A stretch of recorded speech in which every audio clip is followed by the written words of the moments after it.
తెలంగాణ రాజకీయాల్లో కీలక పరిణామం చోటు చేసుకుంది. బీఆర్ఎస్ ఫిరాయింపు ఎమ్మెల్యేల వ్యవహారంలో అసెంబ్లీ స్పీకర్ గడ్డం ప్రసాద్ కు సుప్రీంకోర్టు నోటీసులు జారీ చేసింది. ఫిరాయింపు ఎమ్మెల్యేలకు స్పీకర్ క్లీన్ చిట్ ఇవ్వడంపై తీవ్ర అభ్యంతరాలు వ్యక్తమవుతున్న నేపథ్యంలో ఈ వ్యవహారం ఇప్పుడు అత్యున్నత న్యాయస్థానానికి చేరింది. ఈ కేసులో కోర్టు ధిక్కరణకు పాల్పడ్డారని ఆరోపిస్తూ బీజేపీ ఎమ్మెల్యే మహేశ్వర్ రెడ్డి సుప్రీంకోర్టులో పిటిషన్ దాఖలు చేశారు. ఫిరాయింపు ఎమ్మెల్యేలపై నిర్ణయం తీసుకునే విషయంలో స్పీకర్ రాజ్యాంగ నిబంధనలను ఉల్లంఘించారని పిటిషన్లో స్పష్టం చేశారు. ఇదే అంశంపై ఇప్పటికే బీఆర్ఎస్ వర్కింగ్ ప్రెసిడెంట్ కేటీఆర్ దాఖలు చేసిన ప్రధాన పిటిషన్తో పాటు మహేశ్వర్ రెడ్డి పిటిషన్ను కూడా కలిపి విచారించాలని సుప్రీంకోర్టు ఆదేశాలు జారీ చేసింది. దీంతో ఫిరాయింపు ఎమ్మెల్యేల వ్యవహారం మరింత కీలక మలుపు తిరిగినట్లయింది. స్పీకర్ నిర్ణయం ప్రజాస్వామ్య విలువలకు విరుద్ధమని పిటిషనర్లు వాదిస్తుండగా ఈ కేసు తెలంగాణ రాజకీయ భవిష్యత్తుపై ప్రభావం చూపే అవకాశం ఉందని రాజకీయ వర్గాలు చర్చిస్తున్నాయి. ఈ వ్యవహారంపై తదుపరి విచారణను సుప్రీంకోర్టు ఫిబ్రవరి 6కి వాయిదా వేసింది. ఫిరాయింపు ఎమ్మెల్యేల కేసులో కోర్టు ఇచ్చే తీర్పు ఏమిటన్నది ఇప్పుడు ఆసక్తికరంగా మారింది.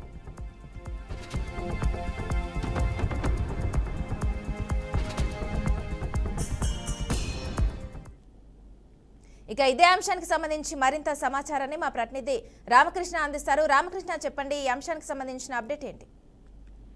మానస, ఏదైతే తెలంగాణ రాజకీయాల్లో సంచలన పరిణామం చోటు చేసుకుందని చెప్పుకోవచ్చు.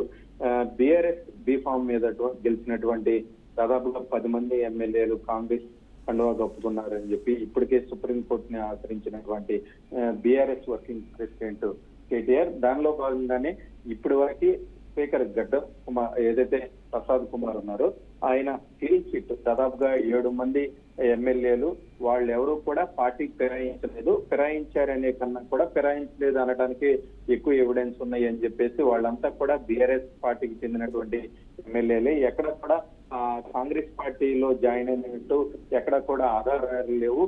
సో వాళ్ళంతా కూడా బీఆర్ఎస్ ఎమ్మెల్యేలు అని చెప్పడంతో దీన్ని బీజేపీ కూడా దీనికి సంబంధించి బీజేపీ ఎల్పీ లీడర్ ఎవరైతే ఉన్నారో మహేశ్వర్ రెడ్డి సుప్రీంకోర్టును ఆశ్రయించారు. వాళ్ళు ఖచ్చితంగా బీఆర్ఎస్ పార్టీ బీఫామ్ మీద గెలిచి వాళ్ళు కాంగ్రెస్ పార్టీలో జాయిన్ అయ్యారు అని చెప్పేసి సుప్రీంకోర్టులో కేసు ఫిల్ చేయడం జరిగింది. దానికి సంబంధించి కూడా కోర్టులో ఏదైతే వీళ్ళిద్దరి పిటిషన్స్ ఏవైతే ఉన్నాయో బీఆర్ఎస్ పార్టీ వేసినటువంటి పిటిషన్, బీజేపీ వేసినటువంటి 2 పిటిషన్లు కలిపి కూడా జత చేయాలని చెప్పి సుప్రీంకోర్టు తీర్మానించింది. దీనికి సంబంధించి కూడా ఇప్పటికే స్పీకర్ కూడా నోటీసులు ఏదైతే బీజేపీ ఎల్పీ మహేశ్వర్ రెడ్డి వేసినటువంటి పిటిషన్ నుంచి కూడా స్పీకర్ కూడా సుప్రీంకోర్టు నుంచి నోటీసులు జారీ చేయడం జరిగింది.